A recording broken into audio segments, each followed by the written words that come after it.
Ya, kemenangan Indonesia atas Burundi memang menjadi bulan-bulanan warganet. Diketahui beberapa supporter timnas Indonesia sangat memuji permainan timnas saat melawan Burundi ini. Bahkan bukan hanya supporter timnas Indonesia, para pemain keturunan yang memang ingin menjadi bagian timnas Indonesia langsung menyerbu postingan dari PSSI yang mengatakan congratulations atau ucapan selamat. Bahkan tak dari satupun dari mereka juga menginginkan untuk segera bergabung bersama timnas untuk merasakan atmosfer luar biasa saat pertandingan di laga-laga Indonesia.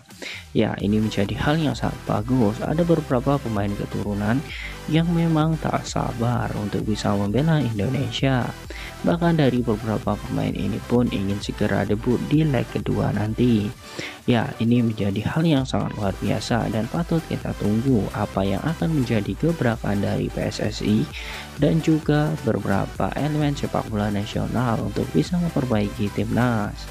Ya, diketahui ada sosok Ivar Jenner, kemudian Sandy Walsh, dan juga Sain Patinama.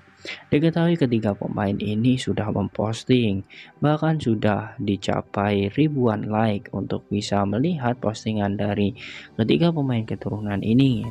Ya, bahkan ketiga pemain ini serempak seperti seolah membuat grup di WhatsApp. Diketahui ketiga pemain ini langsung memposting ulang kemenangan Indonesia. Dan yang sangat luar biasa, tiga pemain ini sangat tidak sabar untuk bisa membela timnas. Seperti halnya sosok Patinama yang langsung terbang dari Norwegia ke Jakarta. Tidak tahu apa maksud dari Patinama, apakah mengurus dokumen naturalisasi atau bergabung di leg kedua. Karena kepindahan federasi diketahui saat ini masih diproses oleh PSSI. Ya, ini akan menjadi hal yang sangat luar biasa jika mereka akan menjadi bagian timnas.